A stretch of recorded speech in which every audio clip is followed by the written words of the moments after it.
أعوذ بالله من الشيطان الرجيم. بسم الله الرحمن الرحيم. قل أعوذ برب الناس ملك الناس إله الناس من شر الوسواس الخناس الذي يوسوس في صدور الناس من الجنة والناس. قال المؤلف والمفسر رحمه الله تعالى: هذه ثلاث صفة من صفات الرب عز وجل: الربوبية والملك والإلهية، وهو رب كل شيء ومليكه وإلهه، فجميع الأشياء مخلوقة له ومملوكة عبيد له. وأمر المستعيذ أن يتعوذ بالمتصف بهذه الصفات من شر الوسواس الخناس، وهو الشيطان الموكل للإنسان، فإنه ما من أحد من بني آدم إلا وله قرين يرين له الفواحش ولا يأتوه جهدا في الخيال.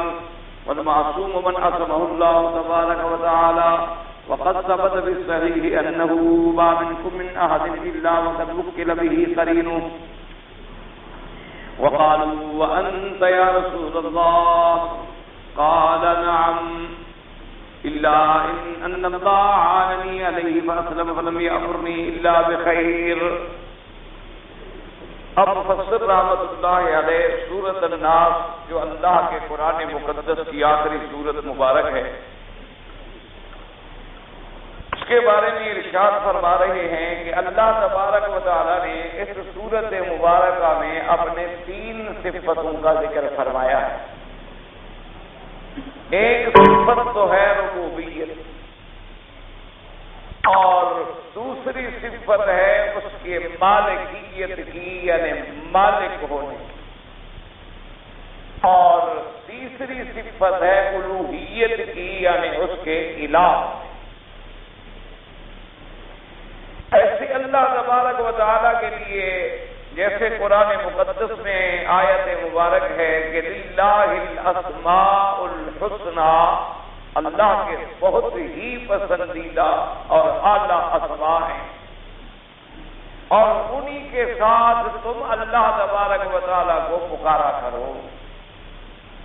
اللہ کا قرآن پاک میں حکم کہ وَلِلَّهِ الْأَسْمَاءُ الْحُسْنَى فَادْعُوهُ بِهَا، اسی اسماء مبارکہ کے ساتھ تم اپنے پروردگار کو پکارا کرو. تو اللہ کے اسماء جو ہیں یاد رکھیں، پھر اسماء تو ایسے ہیں جو اللہ کا اسم ذات ہے،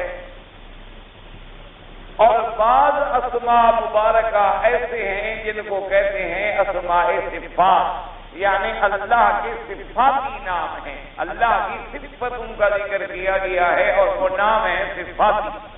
جیسے اللہ کی صفات میں آیا الرحمن، الرحیم، الملک، القدوس، السلام، المؤمن، المہیمن، العزیز، الجبار، المتکبر، سبحان اللہ عما یشرکون. تو اسی طرح سے اللہ تبارک و تعالیٰ کے جو اسماء ہیں یا جو صفات ہیں، اب اس میں ایک بات اور سمجھنے والی ہے کہ بعض صفات ایسی ہیں جن کا اطلاق اللہ کے سوا بھی ہو سکتا ہے. ایک بات یاد، یعنی وہ صفت اللہ کے لیے بھی آئی ہے لیکن اس کا اطلاق کسی دوسرے پر بھی ہو سکتا ہے، یعنی دوسرے پر اطلاق ہو سکتا ہے. یہ نہیں کہ وہ اللہ کے صفت کا مقابل بن سکتا ہے، سوال ہی ویسا نہیں ہوتا. ایک بات یاد رکھیں کہ یعنی اطلاق تو جائز ہے. جیسے مثلا اللہ کی صفات میں آیا ہے رحیم، الرحمن الرحیم، اسی طریقے سے رؤوف.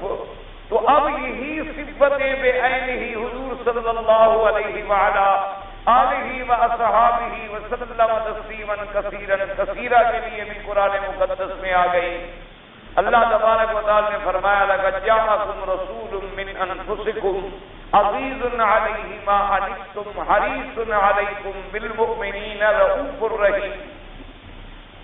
جیسے عظیم اللہ کی صفتوں میں ہے، لیکن اسی طرح اور چیزوں کے ساتھ بھی صفت عظمت کی آ گئی، حالانکہ جہاں جہاں بھی آئے وہ اللہ کی مثل نہیں ہو سکتی، ہمیشہ یاد رکھو۔ مثلاً السمیع، سننے والا اللہ کی ذات ہے، البصیر، دیکھنے والا اللہ کی ذات ہے، لیکن یہی صفتیں بھی ہی انسان کے لیے بھی آ گئی۔ اللہ تبارک و تعالیٰ نے قرآن مقدس میں فرما دیا، فرمایا هل أتى على الإنسان حين من الدهر لم يكن شيئا مذكورا إنا خلقنا الإنسان من نطفة أمشاج نبتليه فجعلناه سميعا بصيرا۔ تو اللہ نے فرمایا ہم نے انسان کو سمیع بھی بنایا ہے، سننے والا بھی بنایا ہے، اور بصیر بھی بنایا، دیکھنے والا بھی بنایا ہے۔ تو بنیادی مسئلہ تو ہمیشہ دماغ میں رکھا کرے، جیسے اللہ کی ذات پر حق ہے اور اس کی کوئی مثل اور مثال نہیں ہے، اسی طرح جو اللہ کی صفات ہیں ان کی بھی کوئی مثال نہیں ہے، ان کی بھی کوئی مثال نہیں ہے۔ اب کوئی یہ کہے کہ اللہ بھی سنتا ہے تو میں بھی سنتا ہوں، اللہ بھی دیکھتا ہے تو میں بھی دیکھتا ہوں، تو اسی طرح پھر تو یہ وہی کیفیت ہو جائے گی جو نمرود کی ہو گئی تھی، کہ جب ابراہیم علیہ السلام نے فرمایا کہ اللہ ہمارا وہ ہے جو جلاتا بھی ہے اور مارتا بھی، کہا نہ وہی وہ بھی، میں بھی مارتا ہوں، میں بھی جلاتا ہوں، میں بھی تو بادشاہ ہوں، کسی کو چاہوں تو سزائے موت دے دوں اور کسی کو چاہوں تو پھانسی سے اتار کے کہہ دوں بھگ جاؤ۔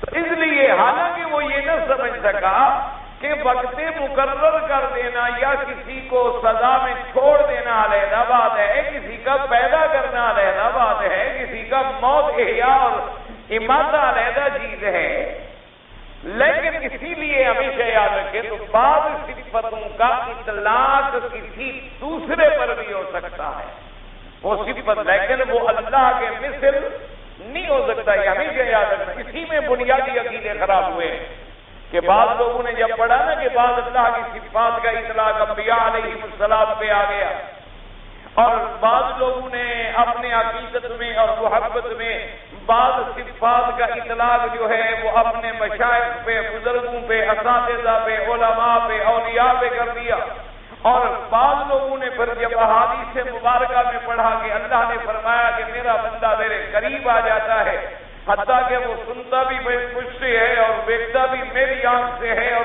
اصل معنی تو یہ ہوتا ہے کہ وہ بندہ اپنی رضا کو ختم کر کے، اپنی ہر چیز کو ختم کر کے میری رضا کے تابع کر دیتا۔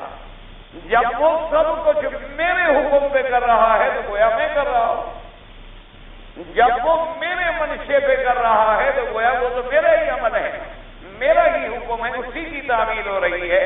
تو اس لیے جب ایسی احادیث مبارک کو پڑھتے ہیں اور پھر معجزات بھی ساتھ نظر میں آتے ہیں، اولیاء اللہ کے کرامات بھی ساتھ میں نظر آتے ہیں، تو نتیجہ یہ نکلتا ہے خدا معاف کرے کہ وہ راستے سے بھٹک جائے، وہ راستے سے بھٹک جاتے ہیں۔ جیسے کہ اللہ معاف فرمائے، روافض نے جب دیکھا کہ حضرت علی رضی اللہ تعالیٰ عنہ کی شان، آپ کی عظمت، آپ کا حضور سے کرامت اور آپ کی شجاعت، آپ کی بہادری، آپ کی فقاہت، آپ کا علم اور آپ کا بڑے بڑے مشکل سے مشکل مسائل میں قضا کے فیصلے فرما دینا، ان چیزوں کو جب دیکھا تو پڑھتے پڑھتے پڑھتے اس گمراہی میں آ گئے کہ خود خدا ہے حضرت، بس بات ہی ختم ہو گئی، ایمان سے نکل گئے۔ انہوں نے کہا کہ جی اللہ تبارک و تعالیٰ ان اللہ حل فی علی، اللہ حضرت علی میں حلول کر گیا، نعوذ باللہ، کہ دیکھنے میں ظاہر میں حضرت علی ہے لیکن اندر میں خود خدا ہے۔ اور انہوں نے برملا حضرت علی رضی اللہ تعالیٰ عنہ کو سامنے کہا۔ حضرت علی رضی اللہ تعالیٰ عنہ نے جب ایسی جماعت کو بلایا، ان کو پتہ لگا کہ بعض لوگ میرے بارے میں غلط عقیدہ رکھتے ہیں، تو حضرت علی رضی اللہ تعالیٰ عنہ نے ان کو بلایا اور فرمایا کہ میں نے سنا ہے تم میرے بارے میں ایسی باتیں کہتے ہو، تو تمہارا کیا عقیدہ ہے؟ انہوں نے کہا تم خدا ہو، اور کیا عقیدہ ہے؟ انہوں نے کہا ہمارا تو کھلا عقیدہ ہے کہ آپ خدا ہیں، آپ ہی مشکل کشا ہیں، آپ ہی حاجت روا ہیں، ہم تو ہر وقت آپ ہی کی مدد مانگتے ہیں، آپ کی مدد پکارتے ہیں، ہم تو نعرہ بھی آپ کا لگاتے ہیں، ہم تو دعائیں بھی آپ سے کرتے ہیں، اور ہمارا عقیدہ ہے کہ جنت دوزخ کی چابی بھی آپ کے ہاتھ میں ہے، حلال حرام بھی آپ کے ہاتھ میں، آپ ہی تو سب کچھ ہے۔ حضرت علی رضی اللہ تعالیٰ عنہ نے فرمایا کہ ان کو 3 دن کے لیے قید کر دو۔ 3 دن کے لیے جب انہیں قید میں ڈالا گیا، 3 دن کے بعد حضرت علی نے فرمایا کہ لے آؤ۔ 3 دن کے بعد لیا، فرمایا ہاں بھائی اب کیا خیال ہے، کوئی دماغ ٹھیک ہوا؟ 3 دن قید میں رہے، روٹی چھوٹی بھی ٹھیک نہ ملی، اور قید آخر قید ہوتی ہے۔ انہوں نے کہا کہ جی بالکل ہم اپنے عقیدے پہ پکے ہیں، آپ خدا ہیں، آپ کی مرضی جیل میں بھیجیں، آپ کی مرضی چھوڑ دیں، آپ کی مرضی جنت بھیجیں جہنم بھیجیں، خدا جو ہوئے۔ حضرت علی رضی اللہ تعالیٰ عنہ غصے میں آ گئے، آپ نے فرمایا کہ ان بدبختوں کو مار دینا صرف کافی نہیں، آگ جلاؤ، ان کو قتل کر دو اور آگ میں ڈالو۔ یہ ایک بندے کو خدا بنا رہے ہیں۔ تو حضرت علی رضی اللہ تعالیٰ نے جب حکم دیا تو آپ نے سمجھا کہ اب یہ بدبخت کچھ ڈر جائیں گے کہ بھی آخر قتل کی سزا موت مل رہی ہے اور پھر آگ میں ڈالا جا رہا ہے۔ وہ جناب حضرت نے فرمایا کہ اچھا اب بھی اگر توبہ کر لو تو تمہیں معافی مل سکتی ہے۔ انہوں نے کہا جی پہلے تو کچھ شک تھا، اب تو یقین ہو گیا آپ خدا ہے۔ لیکن پہلے تو کچھ شک تھا تھوڑا بہت، لیکن اب یقین ہو گیا ہے، کیونکہ عذاب جہنم، آگ کا عذاب اللہ کے سوا دیتا ہی کوئی۔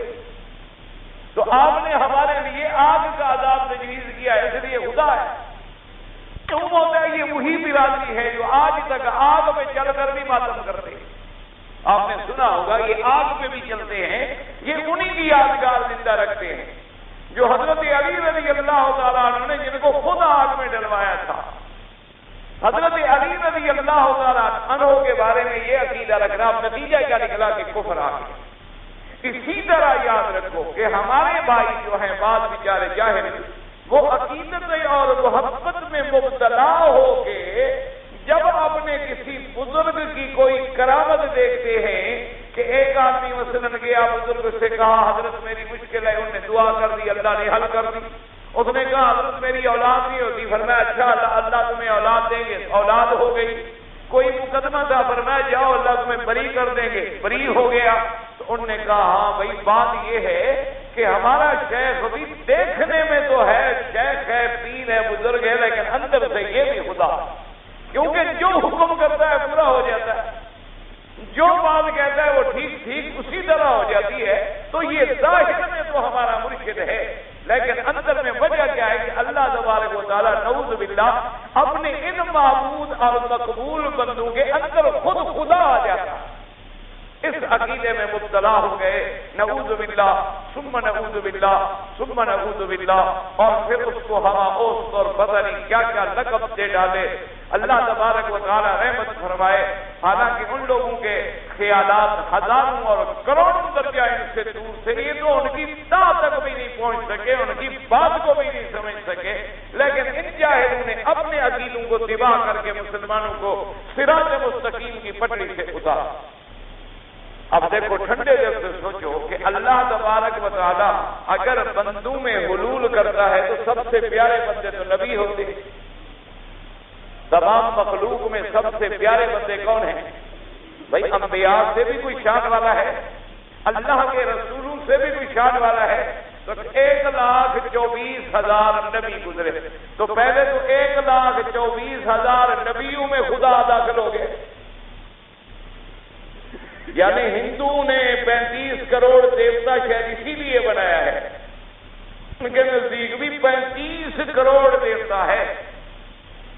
تو ہم اگر ہر پیارے بندے میں خدا کو مان لیں تو سب سے پہلے تو ہم نبیوں میں مانیں، انبیاء کے بعد ان کے صحابہ، پھر ان کے تابعین، پھر ان کے تبع تابعین کو مانیں، ان کے بعد پھر جتنے اللہ کے اولیاء گزرے ہیں حضرت آدم علیہ السلام سے لے کر آج تک، پھر ان سب میں مانیں۔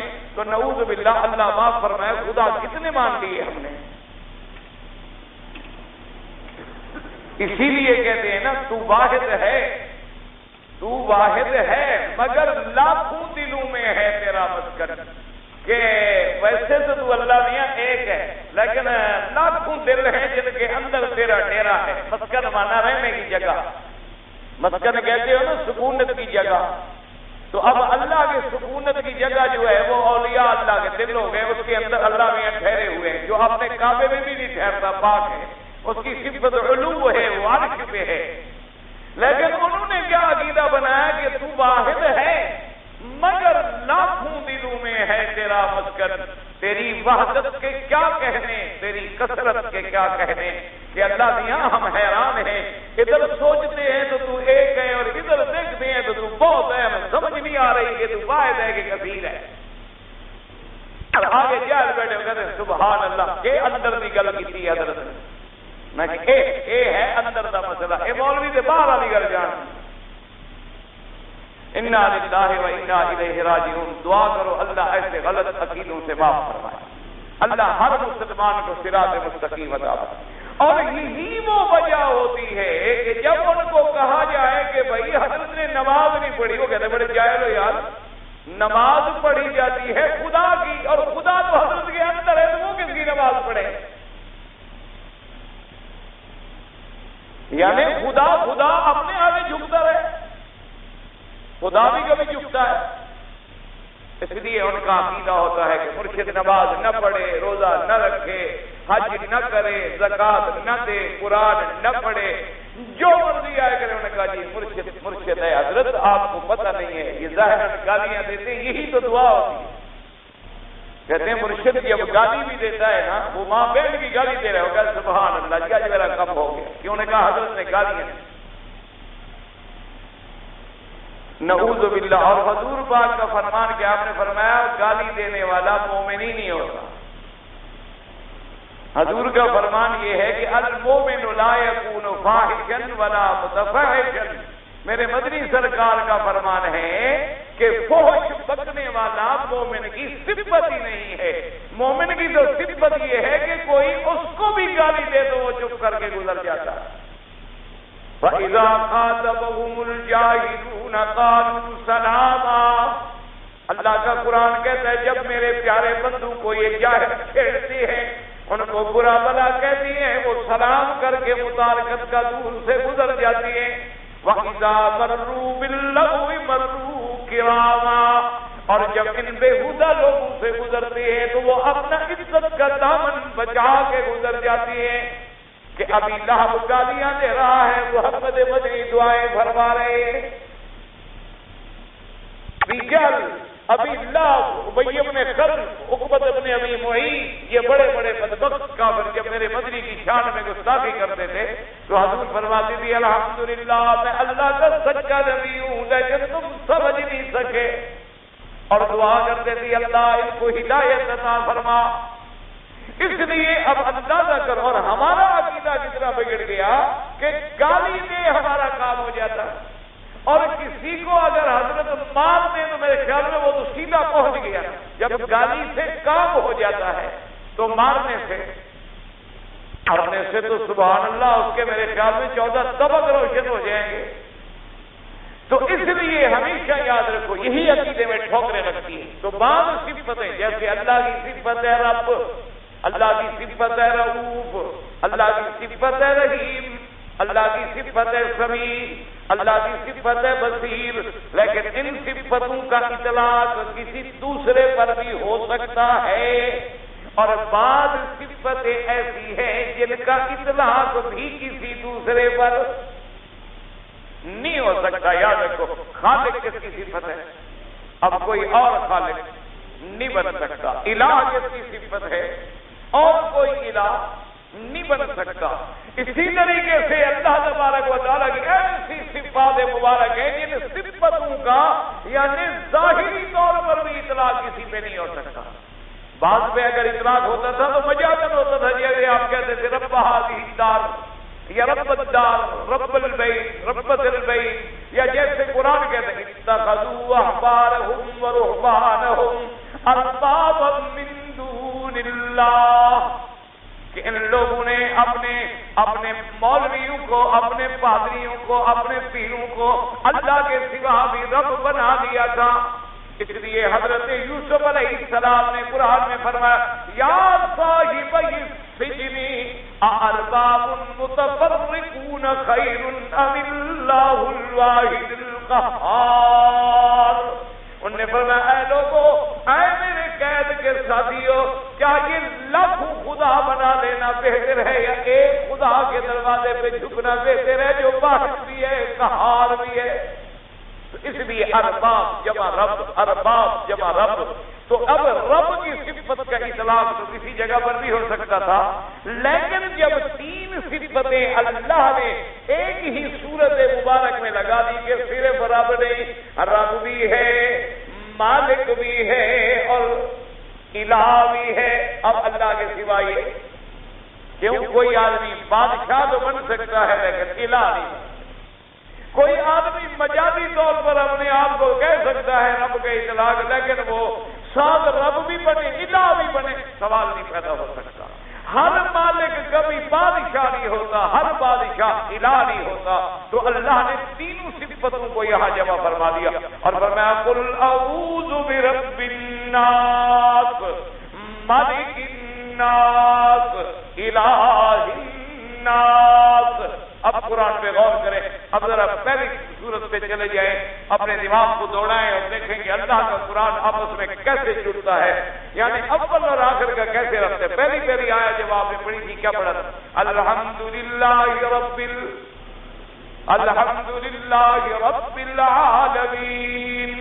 شکر ہے، تمام محامد ہیں اللہ کے لیے جو رب ہے سارے جہاں کا، رب ہے تمام جہانوں کا. وہاں رب العالمین تھا، وہاں رب کی نسبت تھی لیکن عالمین کے ساتھ، اور انسانوں کا، جنوں کا، تمام مخلوقات کا رب. اور تمام جو مخلوق اللہ نے پیدا کی ہے سب کا رب جو ہے اللہ ہے. تو اول سورت میں تھا رب العالمین، اور اللہ نے فرمایا میں تمام مخلوق کا رب ہوں. اور یہاں فرمایا پناہ پکڑو اپنے رب کے ساتھ، لیکن کون پہ رب الناس جو لوگوں کا رب ہے. یہاں صرف رب کی نسبت ناس کے ساتھ آئی، وہاں رب کی نسبت عالمین کے ساتھ تھی. یاد رکھیں، غور کریں، اللہ کے قرآن کو سمجھیں. اللہ کے قرآن کی ایک آیت بھی سمجھ لو تو سمجھے تم نے بہت کچھ کما لیا ہے. اور اگر سارا پڑھتے رہو اور نہ سمجھو تو پھر کوئی فائدہ نہیں ہوتا. اس لیے پہلے تو اب اللہ جو سب مخلوق کا رب ہے، یہاں پر میں صرف بندوں کا رب. ہاں تو صرف رب کی اضافت آ گئی، ناس کے ساتھ آ گئی نا، وہاں رب کی اضافت تھی عالمین کے ساتھ. الحمدللہ رب العالمین. اور کہیں فرمایا رب السماوات والارض وما بینہما ان کنتم موقنین.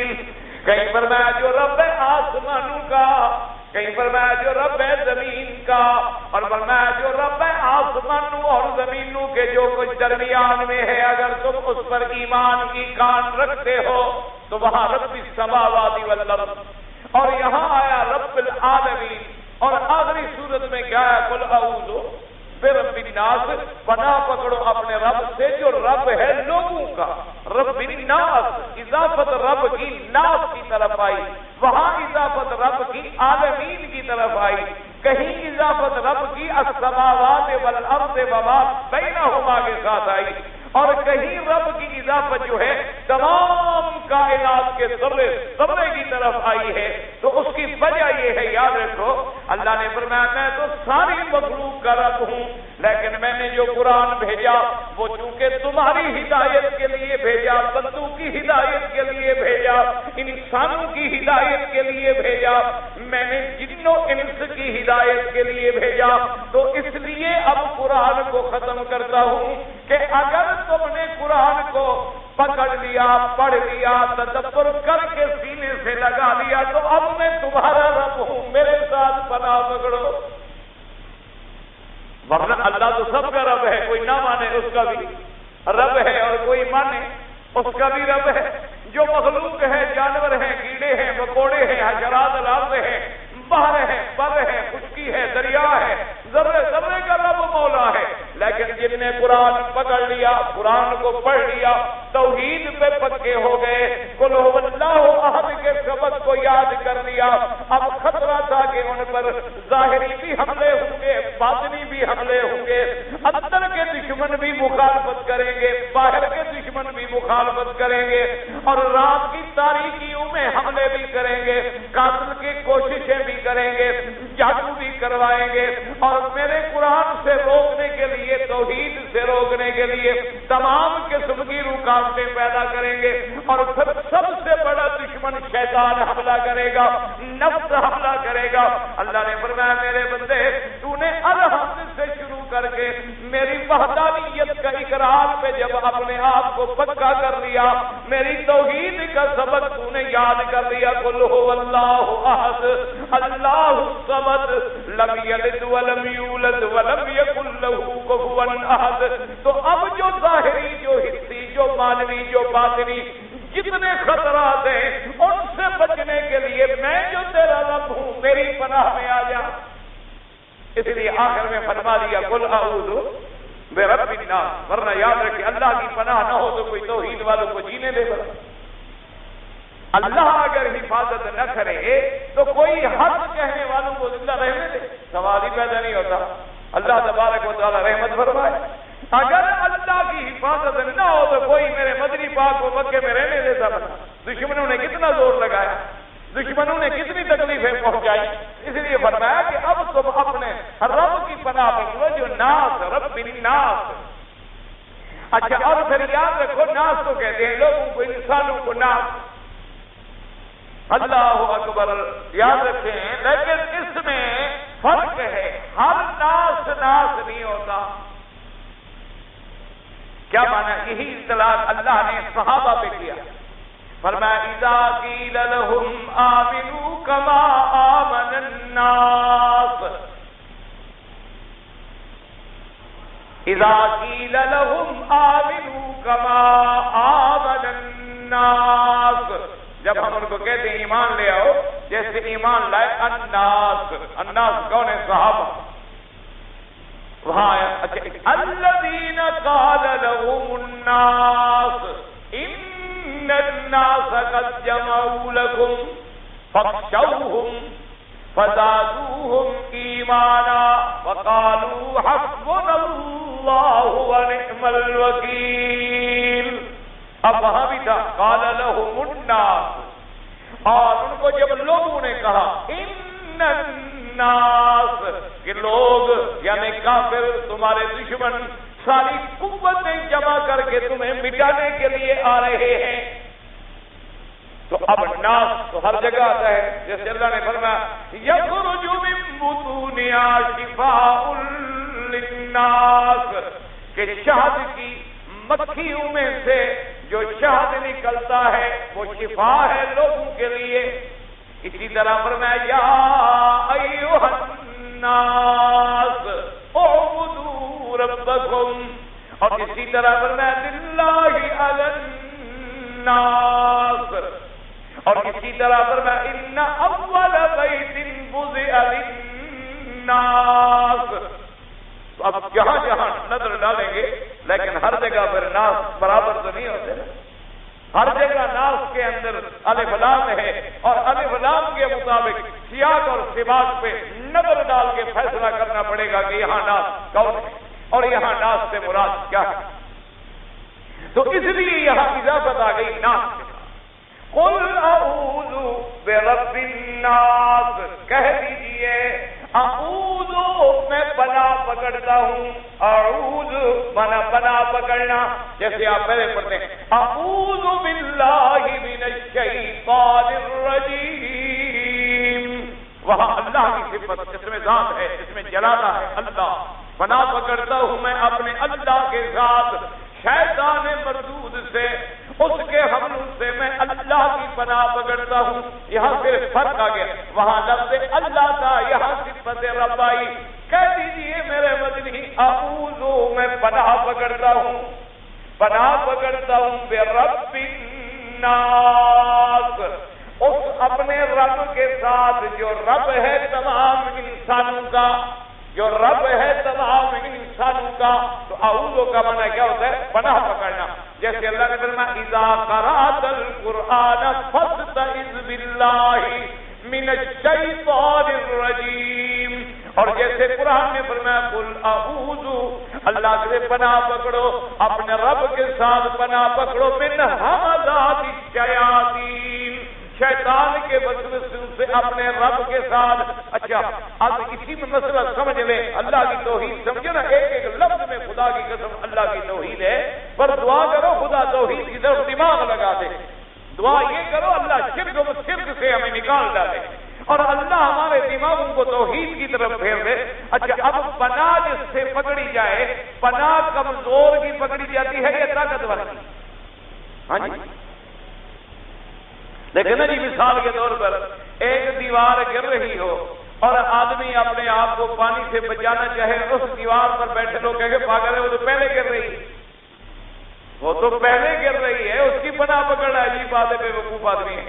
تو پناہ ہمیشہ پکڑی جاتی ہے کس کی؟ جو چیز زیادہ طاقت والی.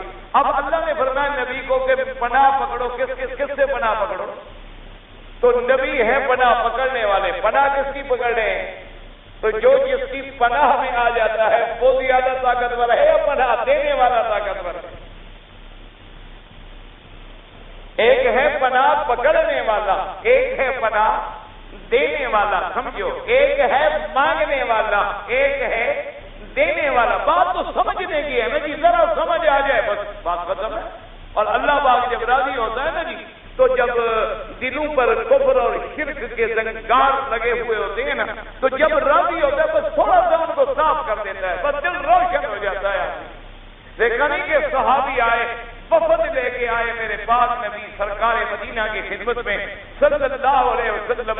اشعری قبیلے کا وفد آیا, انہوں نے کہا حضور کو جا کے تو صحابی آگے ایک کو بڑا بنایا, ابھی تم بات کرنا. جب آئے خدا کی شان ہے, حضور کی مجلس میں آگے بیٹھے تو اسی وقت قرآن کی یہ آیت نازل ہوئی, وَمَا مِن دَابَّةٍ فِي الْأَرْضِ إِلَّا عَلَى اللَّهِ رِزْقُهَا, کہ کوئی چلنے والی چیز نہیں زمین میں جس کا رزق ہمارے ذمہ نہ ہو, سب کا رزق مجھ پر ہے. ہم چلنے والی چیز کا رزق ذمہ دار اللہ ہے. یہ آیت آ گئی. خیر انہوں نے قرآن سنا, بیٹھے رہے, مجلس میں ملاقات ہوئی, فارغ ہوئے, اٹھ کے چل پڑے. جب باہر نکلے تو وفد کے لوگوں نے اپنے سردار کو پکڑ لیا اور نے کہا تم اچھے سردار ہو ہمارے, تمہیں سردار بنا کے لائے تھے کہ درخواست کرنی ہے حضور پاک سے, تم نے درخواست ہی نہیں کی. اس نے کہا بھائی مجھے تو مسئلہ ہی سمجھ آ گیا. اس نے کہا کیا مسئلہ سمجھ آ گیا؟ اس نے کہا جب اللہ نے فرمایا ما یدب علی الارض, زمین پہ جو بھی چلنے والا ہے, جانور ہے, کیڑا ہے, انسان ہے, مچھلی ہے, کچھ ہے, ان کے سب کے رزق کا ذمہ دار میں ہوں. تو جب ہر چلنے والی چیز کے رزق کا ذمہ دار رب ہے, تو میری قوم اتنی گری پڑی ہے کہ کیڑے مکوڑوں کو رزق دے گا, ہمیں نہیں دے گا, پھر مانگنے کی کیا ضرورت ہے؟ پر رزق کا ذمہ دار ہی ہمارا اللہ ہے, تو ہم پھر کسی اور کو درخواست کیوں دیں؟ تو اللہ تبارک و تعالیٰ ہی ہمیں رزق عطا فرمائیں گے. تو جب بات سمجھنے میں آ گئی نا, حضور سے مانگنا بھی چھوڑ دیا. حالانکہ حضور سے زندگی میں مانگنے میں کوئی حرج نہیں ہے. اب بھی کوئی زندگی میں کسی اولیاء اللہ کے پاس جا کے کہے کہ میرے لیے دعا کرو, کوئی منع نہیں, کوئی منع نہیں ہے. بلکہ چاہیے کہ آدمی جائے اللہ والوں کی خدمت میں, علماء کے پاس, اولیاء کے پاس, صالحین کے پاس, اچھے لوگوں کے پاس, ان سے جا کر اپنے لیے دعائیں کرائے, تو کوئی منع نہیں. لیکن جب مسئلہ سمجھ آئے تو نے کہا وہ ہم کسی سے نہیں مانگ. جیسے مثال لکھی ہے نا بزرگوں نے کہ ایک آدمی ایک بادشاہ کے پاس مہمان ہوا اور اس نے کہا کہ بھائی میں بادشاہ سے کل سوال کروں گا. کہتے خدا کی قدرت ہے کہ بادشاہ بھی بہت اچھا تھا, تہجد کا وقت تھا, تو دیکھا اس نے کہ بادشاہ نماز پڑھ رہا ہے, سجدے میں رو رہا ہے, اور اس کے بعد بیٹھا دعائیں مانگ رہا ہے اور اللہ سے بیٹھے ہوئے مانگ رہا ہے. صبح ہو گئی, بادشاہ کی دربار میں پیش ہوا. اس نے کہا ہاں بھائی آپ کیسے آئے تھے؟ اس نے کہا حضرت میں آیا تو تھا کسی کام سے, لیکن میرا کام ہو گیا. اس نے کہا آپ نے بتایا یہ کام کیسے ہو گیا؟ اس نے کہا میں آیا تھا آپ سے کچھ مانگنے کے لیے, لیکن میں نے رات آپ کو دیکھا کہ آپ بھی کسی اور کے دروازے کے بھکاری ہیں, آپ کسی اور سے مانگ رہے ہیں. تو میں نے کہا جس سے تم مانگ رہے ہو میں بھی اسی سے مانگ لوں گا, پھر تم سے مانگنے کی ضرورت ہی ہے. تو جس کے دروازے پہ بادشاہ مانگ رہے ہیں تو پھر میں اسی سے کیوں نہ مانگ لوں سیدھا, تو میں تم سے کیوں مانگتا رہوں؟ تو مجھے مسئلہ سمجھ آ گیا, میرا کوئی سوال نہیں, کوئی کام نہیں, السلام علیکم, میں اپنے جا رہا ہوں. اس لیے میں عرض کر رہا ہوں کہ مسئلہ جب اللہ راضی ہو جاتا ہے تو بات سمجھ آ جاتی ہے، اور جب اللہ ناراض ہو جاتے ہیں اپنے دروازوں سے ہٹا دیتے ہیں اور غیروں کے دروازوں پہ رلا دیتے ہیں۔ یہ قاعدہ ہے کہ جو شخص بھی اللہ کے دروازے کی عبادت چھوڑتا ہے اللہ اسے در در پہ ذلیل و خوار کر دیتے ہیں۔ کبھی وہ بتوں کے آگے جھکتا ہے، کبھی قبروں پہ جا کے جھکتا ہے، کبھی درختوں کے آگے جھکتا ہے، کبھی گھوڑے کے آگے جھکتا ہے، کبھی دلدل کے آگے جھکتا ہے، کبھی تازیے پہ جا کے جھکتا ہے، کبھی جھنڈوں پہ جا کے جھکتا ہے، کبھی درختوں پہ جا کے جھکتا ہے، کبھی غاروں پہ جا کے جھکتا ہے۔ اللہ فرماتا ہے کہ میں نے تیری پہچانی بنائی تھی اپنے آگے جھکنے کے لیے، جب تو نے میری سجدے کا انکار کیا تو ساری دنیا کے سامنے ذلیل۔ اور جب مسئلہ سمجھ آ جاتا ہے اسی میں سمجھ، قل اعوذ برب الناس، اپنے رب کی پناہ پکڑیں جو لوگوں کا رب ہے، اور جب رب کی پناہ پکڑیں، پناہ دینے والا وہ ہے تو سمجھو نفع نقصان کا مالک بھی وہ ہے، اور ہمارے خیر اور شر کا مالک بھی وہ ہے، ہمیں بچانے والا بھی وہ۔ اور پھر صفت بھی کیسی، فرمایا بے رب الناس، رب، اللہ اکبر، رب ایسی صفت ہے کہ جب آدمی رب کا نام لیتا ہے جی اس کی رحمت مترجہ ہو۔ دیکھیں نا، رحمت میں بھی راہ ہے، رب میں بھی راہ ہے، رحمان میں بھی راہ ہے، رحیم میں بھی راہ ہے، اور پھر دیکھیں رب کے اندر ایک مادہ ہی اتنا پیارا ہے جس سے ربوبیت کا معنی ٹپکتا ہے۔ تو اللہ نے فرمایا میں نے تیری حفاظت کی جب تو باپ کی پشت میں تھا، جب تو ماں کے سینے میں تھا، پھر جب تو رحم مادر میں تھا، پھر جب تو پیٹ اور رحم کے اندھیروں کے اندر تھا، پھر جب تو صرف نطفہ تھا، پھر جب تو گوشت کا لوتھڑا تھا، پھر جب میں نے تمہیں آنکھیں دی، میں نے تمہیں آزاد دیے، میں نے تمہیں سننے والا بنایا، پھر میں نے 9 مہینے تجھے اس قید میں رکھا، وہی تیری غذا پہنچائی، 9 مہینے کے بعد پھر میں نے تجھے اس دنیا میں لایا اور نکالا، تو فرمایا میں ہی تیرا رب ہوں، میری پناہ پکڑے گا تو بچے گا، اور کسی کی پناہ پکڑ کے تو بچ ہی نہیں سکتا۔ کیوں؟ اور اگر کوئی رب بنائے گا تو مجازی لفظ کا اطلاق کرے گا، حقیقی رب تو کوئی بن ہی نہیں سکتا۔ اسے فرمایا قل اعوذ برب الناس، اللہ اکبر۔ اور فرمایا پھر رب بھی ہو اور ساتھ مالک بھی ہو۔ یاد رکھ، ایک ہے لفظ مالک، ایک ہے ملک۔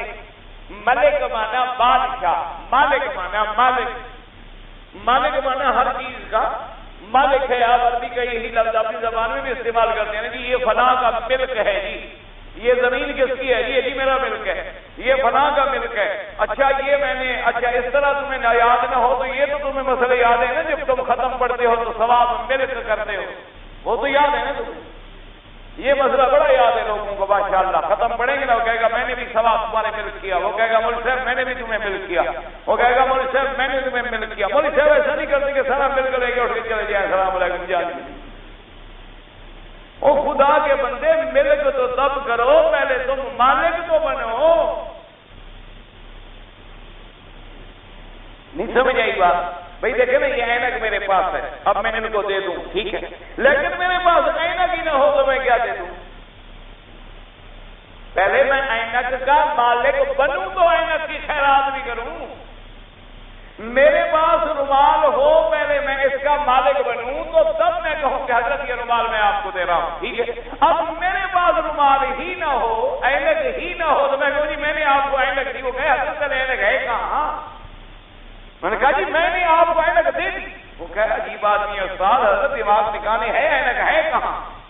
میں کہوں ہے تو نہیں لیکن میں نے آپ کو دے دی، وہ کہا عجیب آدمی، وہ کہے حضرت کیا دے دی؟ میں کہا یار کمال ہے، میری زبان پہ اعتبار نہیں، تمہارا استاد ہوں، سارا تمہیں قرآن پڑھا تھا، میں نے اینک تمہیں دے دی، وہ کہا حضرت اینک ہے کہاں؟ اینک تو نہیں ہے میرے پاس لیکن میں نے تمہیں دے دی۔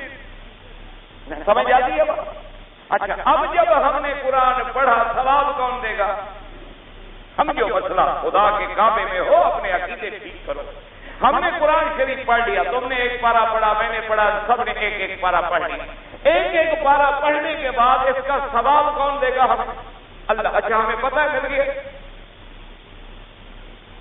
نے ابھی قرآن ختم کر لیا، کو پتا ہے کسی طالب کو کوئی سرٹیفکیٹ ملا ہے اللہ کی طرف سے کہ تمہیں ہم نے ثواب دے دیا؟ تو جب ہم ختم پڑھ کے بیٹھتے ہیں تو کوئی فرشتہ ہمیں بتلاتا ہے کہ جی آپ کا پڑھنا جو ہے قبول ہو گیا ہے اور اللہ نے تمہیں اتنا سپارے کا ثواب دیا ہے. کوئی علم ہے؟ اچھا جب علم ہی نہیں تو ثواب ہمارے ہاتھ میں ابھی آیا بھی نہیں. جب آیا ہی نہیں تو ہم مل کے کیا کر رہے ہیں؟ سمجھ آئے مسئلہ؟ یہ آ گیا سمجھ. مثلا ثواب تو ہمیں دیں گے اللہ قیامت میں، ہم نے مل کے دنیا میں کر دیا. دنیا میں تو ہمارے ہاتھ میں ہے ہی نہیں تو دے کیا رہے ہیں ہم؟ اور پھر اچھا اگر بفرض محال اللہ نے ہمیں کوئی ثواب دیا اس کا بھی ہمیں پتا نہیں ہے. اچھا ہو سکتا ہے کہ بجائے ثواب کے اللہ نے فرمایا ان کا پڑھنا میں قبول ہی نہیں کرتا، تو پھر اللہ کی مرضی. بھئی اللہ کی مرضی ہے نا کہ اللہ ہماری عبادت قبول فرمائے یا قبول نہ فرمائے. ہم نے عمرہ کیا، ہم نے حج کیا، حدیث میں نہیں آتا کہ آدمی کہتا ہے لبیک اللہم لبیک. حدیث میں آتا ہے میرے مدنی پاک کا فرمان ہے صلی اللہ علیہ وسلم، آپ نے فرمایا مأکلوا حرام وملبسوا حرام.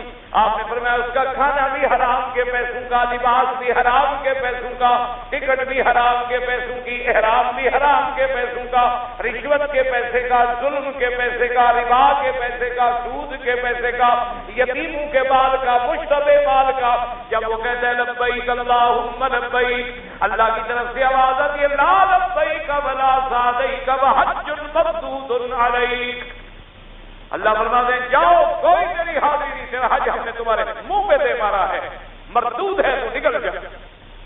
تو اب ہمیں کیا پتا ہم مردود ہیں مقبول ہیں، ہماری عبادت قبول ہوئی ہے ہماری عبادت قبول نہیں ہوئی. ہاں ہم نے پڑھا، ہم نے کہا اللہ میاں اگر تیرے ہاں قبول ہے تو فلاں بندے کو ثواب عطا فرما دینا، تو قادر ہے تو جانتا ہے ٹھیک ہے. لیکن ہم مل کر رہے ہیں، دعویٰ کر رہے ہیں کہ ہمیں مل گیا، ہمارے ہاتھ میں ہے، تم لے لو. اچھا اور دوسری بات یہ ہے ہمیشہ اصول ہے کہ کوئی چیز جب کسی کے ملک کی جاتی ہے تو اس کے ملک ہونے کے لیے ایجاب قبول اور اس کے بعد پھر اس چیز کا وجود ہونا بھی ضروری ہے یا وجود کے بغیر بھی ضروری ہے ملک. مثلا بیوی کے ساتھ کرتے ہو نا ایجاب قبول تو پھر بیوی ملتی ہے کہ نہیں ملتی؟ ملتی ہے. اچھا اب میں کہوں کہ حرم کے اندر جو ہوا ہے میں نے تیرے ملک، یہ ملک ہو جائے. حرم کے اندر جو ہوا ہے یہ میں نے تمہارے ملک. کون سا چیز ہوا کو پہلے پکڑو تو صحیح، ہوا کو پکڑ کے میرے حوالے تو کرو، میرے ملک میں تو دو، میں مالک بھی تو بنوں، کوئی حصی چیز میرے ہاتھ میں تو آئے. تو جن چیزوں کا ہمیں پتہ ہی نہیں ثواب بھی میرے اللہ کے ہاں ہے وہ ہمارے اپنے ہاتھ میں ہے ہی نہیں، اس میں تو ہم یہ تمنا کر سکتے ہیں، آرزو کر سکتے ہیں کہ اللہ ہم تیرے بندے ہیں، ہم نے عبادت کی ہے اور ہمیں تیری رحمت سے امید ہے کہ تو نے قبول فرما لی ہوگی، تو اس کا ثواب اپنے فلاں بندے کو عطا فرما دینا اگر قبول فرمایا. اور اگر قبول نہیں فرمایا تو بالغ ہے، تو تیرے عاجز بندے ہم کیا کہہ سکتے ہیں؟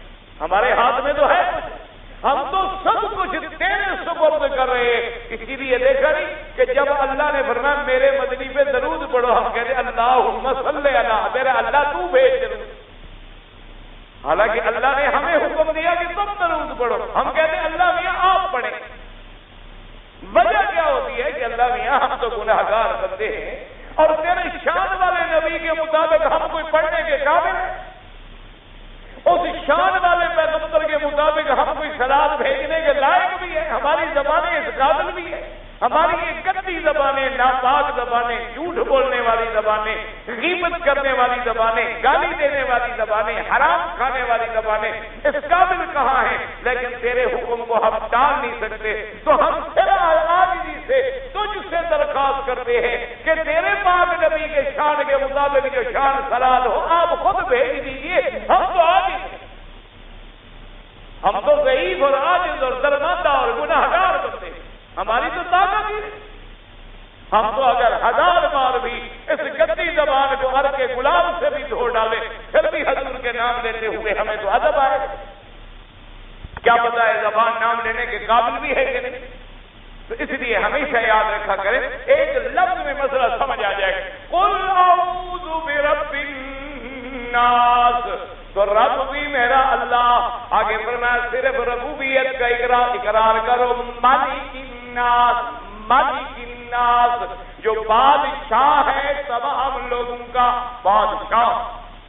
اچھا یاد رکھو کبھی کبھی لفظ ناس ہوتا ہے مراد انسان بھی ہوتے ہیں جن بھی ہوتے ہیں، ورنہ انسان بھی جیسے انسان مکلف ہے شریعت کا اسی طرح جن بھی مکلف ہے، یعنی جیسے میرے مدنی پاک نبیوں انسانوں کے نبی اور رسول ہے، اسی طرح جنوں کے لیے بھی آپ رسول اور نبی ہیں۔ اسی لیے آپ نے فرمایا اللہ نے مجھے انسانوں کے لیے بھی بھیجا، جنوں کے لیے بھی بھیجا، اسی لیے قرآن میں دونوں کو خطاب ہے، یا معشر الجن والانس، اسی لیے قرآن نے دونوں کو خطاب کیا، اور آخر آیت میں بھی دونوں کی طرف سے فَبِأَيِّ آلَاءِ رَبِّكُمَا تُكَذِّبَانِ، انسان اور جن دونوں کو خطاب ہے۔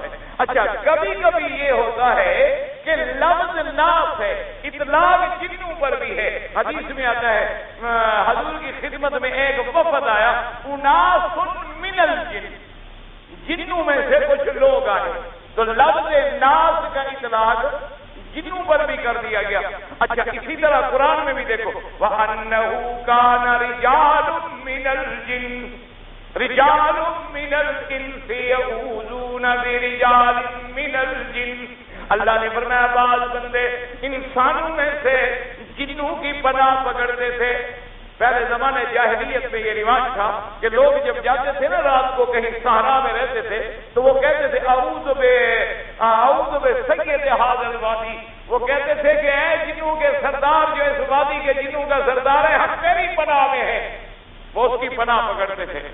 تو اللہ تبارک و تعالیٰ نے سبق دیا ہمیں کہ بدبختو ان جنوں کی پناہ پکڑ رہے ہو جو خود مخلوق ہیں، جو خود عاجز ہے، جو خود درماندہ ہے، پناہ پکڑو تو اس ذات کی پناہ پکڑو جس سے بڑی کوئی ذات نہیں، اس کی پناہ پکڑو جو نفع اور نقصان کا مالک ہے۔ تو کبھی لفظ اناس میں یاد رکھو اناس ناس مراد اس میں جن بھی ہوتا ہے۔ اچھا ایک اور بات یاد رکھو، لفظ ناس سے مراد کیا ہے؟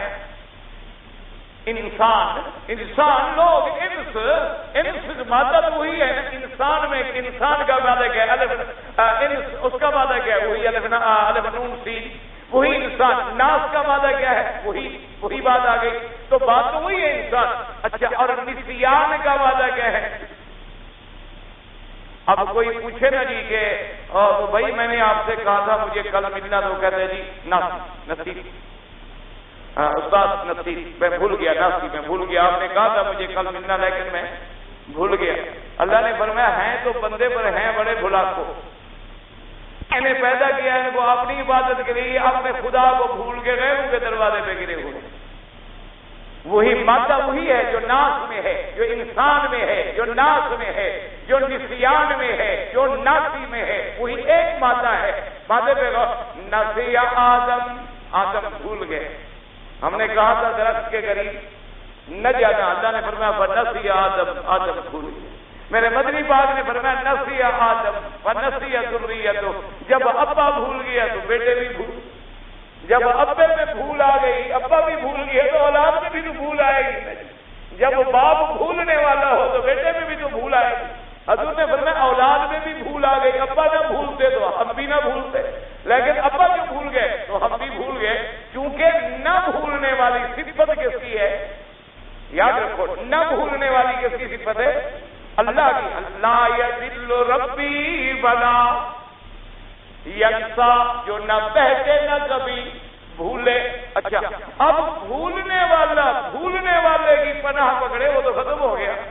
میں جو کسی پیر کی عام شام پکڑ لوں تو پیر جائے بھول، میرا تو ستیہ ناش ہو گیا، کیوں؟ جو انسان ہے وہ بھولنے والا ہے، اور میں نے بھولنے والے کی پناہ پکڑ لی کہ پیر جی میں تمہاری عام شام ہوں، میں جناب داتا تیری نگری میں آ گیا وہ تیری ہی عام شام ہوں بس۔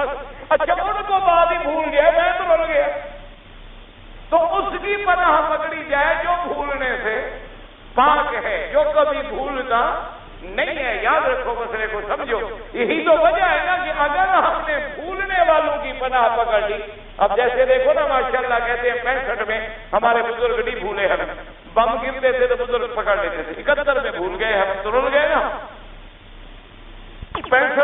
بم گرے وہ تو پکڑ لی، قطر میں جو گرے ان کو کسی نے. اس دفعہ سیلاب میں بھی سب ناراض تھے، انہوں نے کہا ڈوبے جان چھوٹے مرے خلاص. انہوں نے کہا خام خواہ یہ ہیں تو بس چکر باز، کبھی جاتے ہیں کعبہ شریف کا بھی طواف شروع کر دیتے ہیں، ہماری قبر کا بھی طواف شروع کر دیتے ہیں، پکے تو ہے نہیں، ادھر بھی جاتے ہیں ادھر بھی آتے ہیں، چلو ڈوبنے دیں ان کو مرے. یا تو پکے بنے نا، یا خدا کے بنو یا بندے کے بنو. اسی لیے اقبال روتا گیا نا بیچارہ، اسی لیے تو وہ کہتا تھا نا کہ بھی میرا نہیں بنتا نہ بن اپنا تو بن.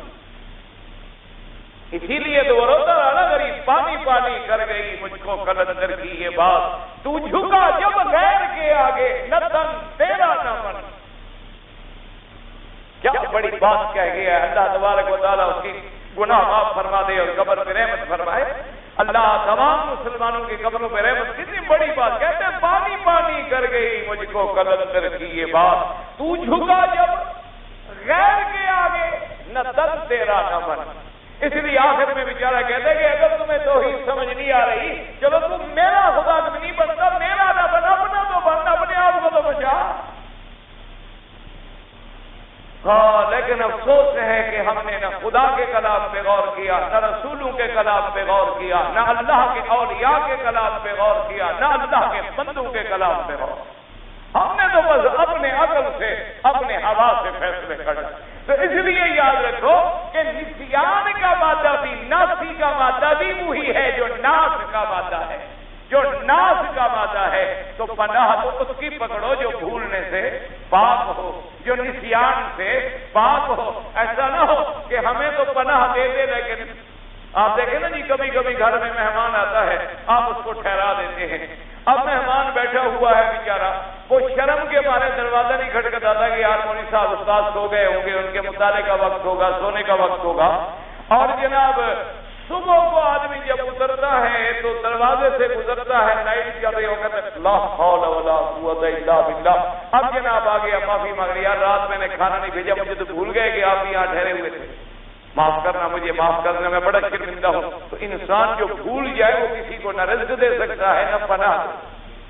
جو بھولنے والا ہو وہ کیا کسی کی حفاظت کرے؟ وہ حفاظت کر سکتا ہے جو بھولنے سے بھی پاک ہو اور نسیان سے بھی پاک ہو. اور پھر وہ عبادت کر سکتا ہے جس کے قبضے قدرت میں ساری کائنات ہو. ایک آدمی کے قبضے میں چلو ایک علاقہ ہے، اسی علاقے میں جاؤ گے تو پناہ دے گا. اب دیکھو نا، یہاں اگر کوئی آدمی آپ کہتے ہیں جی میری کہتا ہے جی کیا یہاں میں کیا مدد کروں، یہاں تو میں بھی آپ کی طرح ایک مزدور ہوں، آپ میرے ملک میں آئے، میرے علاقے میں آئے، میری بستی میں آئے، دیکھیں میرے ساتھ 200 آدمی ہیں، وہاں میں تمہیں پناہ دوں گا. تو اگر ہم نے بندوں کی پناہ پکڑی تو کسی کا علاقہ ہوگا سندھ میں، کسی کا ہوگا پنجاب میں، کسی کا ہوگا فرنٹیئر میں، کسی کا ہوگا ہند میں، کسی کا ہوگا بنگال میں. تو اس کی پناہ کیوں نہ پکڑیں جس کا سارا ملک ہے، لہو ملک السماوات والارض. وہ تو پھر اپنے اپنے علاقوں میں پناہ دیں گے، ہر جگہ تو پناہ نہیں دے سکے. اس لیے فرمایا تو میری پناہ پکڑو، رب بھی میں ہوں، بادشاہ بھی میں ہوں اور معبود برحق بھی میں ہوں. تو جب میری ان 3 صفات کے ساتھ پناہ پکڑو گے تو پھر میں تیری حفاظت کروں گا. اللہ سے دعا کریں اللہ ہمیں صحیح معنوں میں اپنا عقیدہ نصیب فرما دے اور توحید نصیب فرما دے. اچھا جی، اگر مجھے وضو کرنے کے بعد کان کو یوں کا تو کچھ نہیں ہوتا، خیر میرے بس کرتے رہیں. ساتھ یہ بھی فرماتے ہیں کہ مقبضتین جو ہیں مکیہ ہیں اور یہودیوں نے جادو کیا تھا. ہاں تو ٹھیک ہے، صورت مکیہ ہے، مشرکین کے مقابلے میں اتری، اور یہ بعض ائمہ کے نزدیک یہ مدنیہ ہے. آپ نے یاد نہیں پڑھا نہیں تھا، بعض ائمہ فرماتے ہیں یہ مدنیہ ہے، اس وقت اتری جب. اچھا، بعض علماء فرماتے ہیں نا صورتیں تو مکیہ ہیں لیکن جادو کے توڑنے بھی کام آئے گی. یہ خبر اللہ نے اپنے نبی کو مدینے میں عطا فرمائی. اگر اشراق کی نماز میں نے پڑھ رہا تھا، 2 رکعتوں میں بھول گیا اور 4 رکعتیں میں نے اکٹھی پڑھ لی، تو پھر آپ اپنا سجدہ کر دیتے، ٹھیک ہے، کوئی بات نہیں. ہارون الرشید کا بغداد کا اس علاقے کا خلیفہ تھا، پوری تفصیل تاریخ میں دیکھ لو.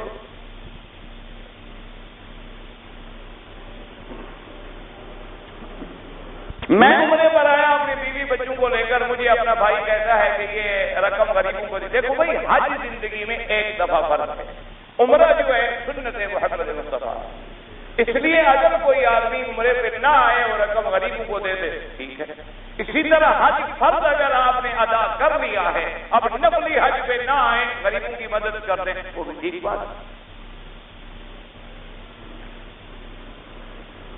زکات بھی ادا کریں، اچھا کرتے ہیں آپ. میری خواہش ہر سال ہوتی ہے، ٹھیک ہے ہر سال خواہش ہے اللہ تمہیں عمرہ بھی نصیب کرے، اللہ پاک عمرہ بھی نصیب کرے. لیکن مسئلہ یہ ہے کہ اگر عمرے پہ نہ آئے اور غریبوں کی مدد کر دے تو جائز ہے، کوئی منع نہیں. لیکن جس کے دل میں یہاں کی حاضری کی تڑپ ہے وہ چھوڑ دے، اور پھر جتنی عمریں زیادہ کرو گے اتنی اللہ رزق میں زیادہ برکت ہے. تو جتنا رزق میں زیادہ برکت ہو اور غریبوں کی مدد کرتے رہو. ہم نے مکہ سے پاکستان سے عمرہ کیا، پھر مدینے سے عمرہ کیا، اگر مسجد عائشہ سے عمرہ کریں ٹھیک ہے، کوئی بات نہیں، کر سکتے ہیں. لیکن مکے میں رہتے ہوئے طواف زیادہ کریں تو افضل ہے. 24 گھنٹے میں نوافل جو ہے امام ابو حنیفہ رحمۃ اللہ علیہ کے نزدیک عصر سے لے کر مغرب تک نہ پڑے، اور فجر سے جب تک کہ سورج نہ نکلے نہ پڑے، اور عین سورج نکلتے وقت، عین ڈوبتے وقت، عین سورج جب سر پہ ہو. باقی ائمہ فرماتے حرم میں ہر وقت جائز ہے. آپ کی کتاب کا نام دروس حرم ہے. بھائی یہ اتنا لمبا چوڑا سوال ہے، اب میں کتنی دیر میں پڑھوں؟ اللہ کے بندے کس وقت جواب دوں؟ چلا گیا میں صدبہ ہوا، میں بتا کہ موت کا دن مقرر ہے. ہاں وہ مقرر ہے. موت غم میں مر جاتا ہے وہی مقرر ہے، جو مر جاتا ہے وہی مقرر ہے. اچھا جی، کتاب کی رات آتی ہے، ساری زندگی لکھ دیتا ہے، ہاں سب کچھ لکھا ہوا ہے. جادو کرنا جادو ہے، ٹھیک ہے، آپ جو لکھا ہوتا ہے وہ ہو کے رہے گا. تم بچنے کے لیے جو حکم ہے کرتے رہو. اگر میں طواف کروں اور کسی کو ثواب انشاءاللہ ہوگا. بڑی پریشانی رہتی ہے میرے نصیب میں، سوچتا ہوں میں نے غلطی کی، وسوسے آتے، وسوسوں کا کوئی خیال نہ کرو، لیکن والدین کی خدمت ضروری ہے. یہاں رہ کر بھی والدین کی خدمت کرو. گھر میں ایک آدمی اپنی میاں اور بیوی اکٹھے ہوئے ہیں اور خامد کو کام نہیں ملا، بیوی کو نوکری ملی ہے، تو وہ بیوی بیچاری اپنے پیسوں سے خامد کو بھی کھلا دیتی ہے، کوئی بات نہیں، جائز ہے. بستر پہ لیٹنا دائیں طرف، رخ قبلے کی طرف ہو، دائیں طرف، اور یہ دائیں ہاتھ بھی اس طرف ہو. پھر یہاں تھوڑی دیر لیٹ جائیں سنت کے مطابق. کیسے ہو؟ حضور پاک کو جبریل علیہ السلام نے 10 رکعت نماز، 10 رکعت نہیں 10 نمازیں، یعنی ایک دن کی 5 نمازیں، دوسرے دن کی بھی 5 نمازیں، 5 نمازیں اول وقت میں، 5 نمازیں آخر وقت میں. اوقات کی رکعتیں نہیں، 10 نمازیں. جبریل امام بنے، میرا مدنی پاک مقتدی بنے. حضور پاک اپنی قبر مبارک میں زندہ ہیں، آپ بالکل حیات برزخی کے ساتھ زندہ ہیں. جو حیات مبارک اللہ نے لکھی ہے، جیسے کہ احادیث مبارک میں موجود ہے اور قرآن مقدس کی آیات سے بھی علماء نے استدلال کیا ہے. میں آپ کی تقریروں کے کیسے سنتا ہوں، مائکروفون پتہ نہیں کیا، مائکروفون میں کان لگا کر سنو، تکلیف ہوتی ہے. کہتے ہیں بعض آدمی جب میں کیسٹ چلاتا ہوں تو ان کو تکلیف ہوتی ہے، وہ کہتے ہیں تم نے سننا ہے تو وہ لگا لو کان میں. ہاں ٹھیک ہے بھائی، اللہ کی توحید سننا ہر کسی کے بس کی بات نہیں. اگر توحید کو سب برداشت کر جاتے، لوگوں نے میرے مدنی پاک کا کلام برداشت نہیں کیا، میں تو ان کے مٹی کے دروازوں کے کتے کے برابر بھی نہیں ہوں، تو میرا کلام کون برداشت کرے گا؟ جب توحید کی ضرب لگے گی تو چیخ تو نکلے گی. یہ تو بات ہے سچ. باقی تم بھی کوشش کیے جاؤ، وہ نہ سننے کی کوشش کریں، تم سنانے کی کوشش کرو، لگے رہو. یہ کھیل چلی جائے، سب کو پھر قیامت میں پتہ لگے گا کہ حق میں کون ہے. میرے پاس سونا تھا، سونے کا زکات پہلا ادا کیا تھا، کچھ لے لیا، مشین خرید لیا. بھئی ایک موٹی بات ہے، تمہارے پاس 10 لاکھ تھا، نہیں رہا، زکات بھی نہیں رہی. تمہارے پاس سونا تھا، تم نے مزدوری کے لیے مشین خرید لیا، سونا نہیں ہے، زکات بھی نہیں ہے. مشین کام کرنے کے لیے اس میں کوئی زکات نہیں. جب اللہ پیسے دے دے پھر زکات دینا شروع کر دینا. پاکستان میں لوگ 5 ٹن کو، ابھی اب تو 5 ٹن سے بھی آگے کام چلا گیا، 5 ٹن 12 ٹن، اب تو سب ٹن.